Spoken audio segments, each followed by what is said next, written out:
Chapter 2, The Law of Prosperity. Yea, the Almighty shall be thy defense, and thou shalt have plenty of silver. One of the greatest messages given to the race through the Scriptures is that God is man's supply, and that man can release, through his spoken word, all that belongs to him by divine right. He must, however, have perfect faith in his spoken word. Isaiah said, "My word shall not return unto me void, but shall accomplish that whereunto it is sent." We know now that words and thoughts are a tremendous vibratory force, ever molding man's body and affairs. A woman came to me in great distress and said she was to be sued on the 15th of the month for $3,000. She knew no way of getting the money and was in despair. I told her that God was her supply, and that there is a supply for every demand. So I spoke the word. I gave thanks that the woman would receive $3,000 at the right time in the right way. I told her she must have perfect faith and act her perfect faith. The 15th came, but no money had materialized. She called me on the phone and asked what she was to do. I replied, "It is Saturday, so they won't sue you today. Your part is to act rich, thereby showing perfect faith that you will receive it by Monday." She asked me to lunch with her to keep her courage. When I joined her at a restaurant, I said, "This is no time to economize. Order an expensive luncheon and act as if you have already received the $3,000. All things whatsoever ye ask in prayer, believing ye shall receive." You must act as if you had already received. The next morning she called me on the phone and asked me to stay with her during the day. I said, "No, you are divinely protected and God is never too late." In the evening she phoned again, greatly excited, and said, "My dear, a miracle has happened. I was sitting in my room this morning when the doorbell rang. I said to the maid, 'Don't let anyone in.' The maid, however, looked out the window and said, 'It's your cousin with the long white beard.' So I said, 'Call him back. I would like to see him.' And he was just turning the corner when he heard the maid's voice, and he came back. He talked for about an hour, and just as he was leaving, he said, 'Oh, by the way, how are finances?' I told him I needed the money, and he said, 'Why, my dear, I will give you $3,000 the first of the month.' I didn't like to tell him that I was going to be sued. What shall I do? I won't receive it till the first of the month, and I must have it tomorrow. I said, 'I'll keep on treating.' I said, 'Spirit is never too late. I give thanks that she has received the money on the invisible plane and that it manifests on time.' The next morning, her cousin called her up and said, 'Come to my office this morning, and I will give you the money.' That afternoon, she had $3,000 to her credit in the bank and wrote checks as rapidly as her excitement would permit. If one asks for success and prepares for failure, he will get the situation he has prepared for. For example, a man came to me asking me to speak the word that a certain debt would be wiped out. I found he spent his time planning what he would say to the man when he did not pay his bill, therefore neutralizing my words. He should have seen himself paying the debt. We have a wonderful illustration of this in the Bible, relating to the 3 kings who were in the desert, without water for their men and horses. They consulted the prophet Elisha, who gave them this astonishing message.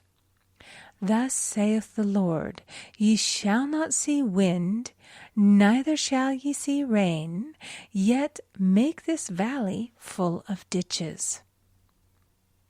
Man must prepare for the thing he has asked for when there isn't the slightest sign of it in sight. For example, a woman found it necessary to look for an apartment during the year when there was a great shortage of apartments in New York. It was considered almost an impossibility, and her friends were sorry for her and said, "Isn't it too bad? You'll have to store your furniture and live in a hotel." She replied, "You needn't feel sorry for me. I'm a Superman, and I'll get an apartment." She spoke the words, "Infinite Spirit, open the way for the right apartment." She knew there was a supply for every demand, and that she was unconditioned, working on the spiritual plane, and that one with God is a majority. She had contemplated buying new blankets when the tempter, the adverse thought or reasoning mind, suggested, "Don't buy the blankets. Perhaps, after all, you won't get an apartment and you will have no use for them." Promptly she replied to herself, "I'll dig my ditches by buying the blankets." So she prepared for the apartment, acted as though she already had it. She found one in a miraculous way, and it was given to her although there were over 200 other applicants. The blankets showed active faith. It is needless to say that the ditches dug by the 3 kings in the desert were filled to overflowing. Read 2 Kings. Getting into the spiritual swing of things is no easy matter for the average person. The adverse thoughts of doubt and fear surge from the subconscious. They are the army of the aliens, which must be put to flight. This explains why it is so often darkest before the dawn. A big demonstration is usually preceded by tormenting thoughts. Having made a statement of high spiritual truth, one challenges the old beliefs in the subconscious, and error is exposed to be put out. This is the time when one must make his affirmations of truth repeatedly and rejoice and give thanks that he has already received. "Before ye call, I shall answer." This means that every good and perfect gift is already man's, awaiting his recognition. Man can only receive what he sees himself receiving. The children of Israel were told that they could have all the land they could see. This is true of every man. He has only the land within his own mental vision. Every great work, every big accomplishment has been brought into manifestation through holding to the vision. And often, just before the big achievement, comes apparent failure and discouragement. The children of Israel, when they reached the promised land, were afraid to go in, for they said it was filled with giants who made them feel like grasshoppers. And there we saw the giants, and we were in our own sight as grasshoppers. This is almost every man's experience. However, the one who knows spiritual law is undisturbed by appearance and rejoices while he is yet in captivity. That is, he holds to his vision and gives thanks that the end is accomplished. He has received.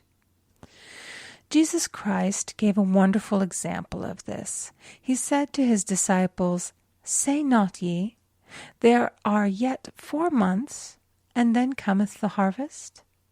Behold, I say unto you, lift up your eyes, and look on the fields, for they are ripe already to harvest." His clear vision pierced the world of matter, and he saw clearly the 4th-dimensional world, things as they really are, perfect and complete in divine mind. So man must ever hold the vision of his journey's end and demand the manifestation of that which he has already received. It may be his perfect health, love, supply, self-expression, home, or friends. They are all finished and perfect ideas registered in divine mind, man's own superconscious mind, and must come through him, not to him. For example, a man came to me asking for treatments for success. It was his imperative that he raise, within a certain time, $50,000 for his business. The time limit was almost up when he came to see me in despair. No one wanted to invest in his enterprise, and the bank had flatly refused a loan. I replied, "I suppose you lost your temper while at the bank, therefore your power. You can control any situation if you first control yourself." "Go back to the bank," I added, "and I will treat." My treatment was, "You are identified in love with the spirit of everyone connected with the bank. Let the divine idea come out of this situation." He replied, "Woman, you are talking about an impossibility. Tomorrow is Saturday.